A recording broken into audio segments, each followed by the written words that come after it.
Halo, selamat pagi, selamat siang, dan selamat sore dimanapun teman-teman berada. Perkenalkan, nama saya Febri Eka Pambudi. Di sini, di kesempatan ini saya akan mereview tentunya sedikit banyak dari buku karya Pramoedya Anantatur yang berjudul Bumi Manusia. Mungkin teman-teman tidak asing dengan buku ini karena buku ini sangat fenomenal. Bahkan sampai saat ini buku ini ditulis oleh Pramoedya Anantatur pada sekitar tahun 1975, tepatnya saat beliau sedang ditahan di Pulau Buru. Kemudian buku ini dicetak pertama kali pada tahun 1980.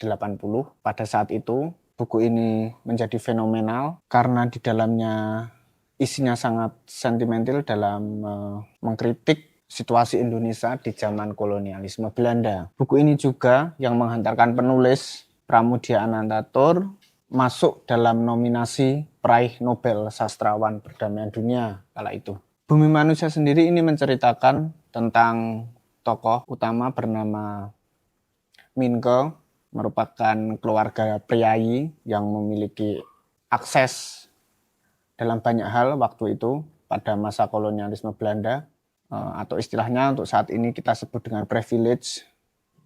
Minke sendiri waktu itu satu-satunya priai yang bisa masuk sekolah HBS, sekolah anak-anak bangsa Belanda waktu itu. Kemudian selama Minke belajar di sana, Minke mengenal salah satu gadis yang nantinya akan menjadi dambaan hatinya bernama Annelies. Annelies sendiri merupakan seorang putri blasteran Belanda dari Tuan Melema dan Nyai Ontosoroh. Annelies adalah putri kedua, sedangkan putra pertamanya bernama Robert. Begitu.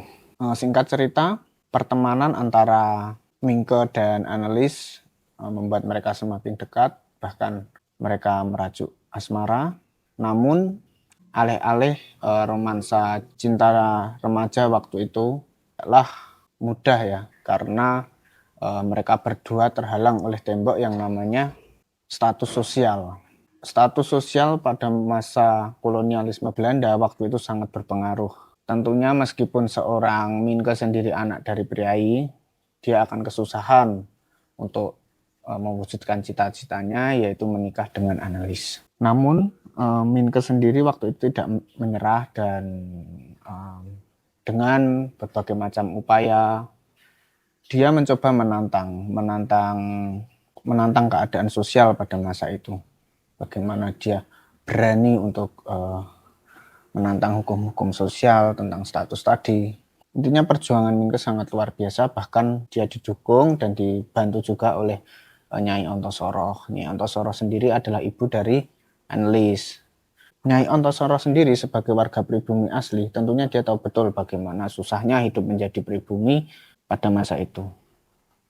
Bahkan apalagi ketika dia mencoba untuk jatuh cinta kepada seorang anak Belanda yang bukan dari golongan biasa, bahkan dia dari golongan elit, karena pada waktu itu Tuan Melema sendiri, ayah dari Annelies, adalah tuan tanah di daerah tersebut. Singkat cerita, hubungan mereka berlanjut, hari-hari mereka jalani berdua dengan sukacita. Namun pada waktu Tuan Melema meninggal, dikabarkan meninggal, Annelies mau tidak mau harus dibawa ke Belanda. Karena pada waktu itu hukum internasional tidak menganggap status Nyai Ontosoroh yang padahal dia masih memiliki ibu di Indonesia untuk memiliki hak asuh atas Annelies. Mau tidak mau, Annelies harus dibawa ke Belanda. Hal tersebut tentunya membuat tokoh utama kita, Minke, menjadi bersedih. Itu tadi sedikit sinopsis dari Bumi Manusia, yang tentunya untuk saya ceritakan sinopsisnya terlalu kompleks dalam durasi waktu yang tidak banyak ini. Namun ada beberapa poin yang akan saya sampaikan terkait analisa saya, terkait poin-poin menarik yang bisa saya dapatkan dalam buku ini. Salah satu yang paling menonjol tentunya tentang peran perempuan sendiri yang saya sangat soroti di sini adalah Nyai Ontosoroh. Meskipun dia bukan pemeran utama, namun bagaimana Nyai Ontosoroh ini adalah perempuan yang lebih maju pada zamannya waktu itu. Padahal dia sendiri memiliki latar belakang yang pedih. Pada waktu itu Nyai Ontosoroh adalah seorang pribumi kelas bawah yang dijual di usia 14 tahun oleh kedua orang tuanya kepada Tuan Melema. Di umur itu dia dijual. Saat itulah muncul perasaan dendam Nyai Ontosoroh. Dia sangat membenci kedua orang tuanya karena telah menjualnya untuk dijadikan sebagai gundik dari seorang tuan tanah yang berasal dari Belanda waktu itu. Atas dendam tersebut, dia mempelajari banyak hal. Dia belajar bagaimana berhitung, belajar bagaimana berbisnis, belajar bagaimana berbahasa Belanda, belajar bagaimana dia mengelola perusahaan-perusahaannya. Bahkan dia mengelola pertanian yang sangat-sangat luas pada waktu itu yang ditinggalkan oleh Tuan Melema saat berlayar ke Belanda, saat ada urusan dagang. Nah, yang mengelola waktu itu adalah Nyai Ontosoroh sendiri. Tokoh Nyai Ontosoroh sendiri menurut saya menjadi suatu simbol bahwasanya pada waktu itu perempuan tidak cukup jika disamakan dengan harta dan jabatan. Nah, apa yang dilakukan Nyai Ontosoroh dalam memperjuangkan hak-hak perempuan waktu itu tentu menjadi titik balik bahwasanya perempuan sendiri tidak lebih rendah dari laki-laki. Banyak konflik dan banyak juga sudut pandang mengenai novel Bumi Manusia ini. Walaupun ini berlatar belakang di zaman kolonialisme Belanda, namun apa yang telah dibawa oleh tokoh-tokoh tentunya dalam semangatnya, dalam inisiatifnya, dalam bertindak yang tergambar dalam novel ini tentu masih relevan jika kita teruskan dan jika kita wariskan hingga saat ini. Apa yang dilakukan oleh Nyai Ontosoroh adalah bentuk dari perjuangan yang harus tetap kita rawat, kita terapkan, bahwasanya kita harus memiliki pemikiran-pemikiran yang lebih inisiatif, pemikiran-pemikiran yang mampu melawan nalar jahiliyah.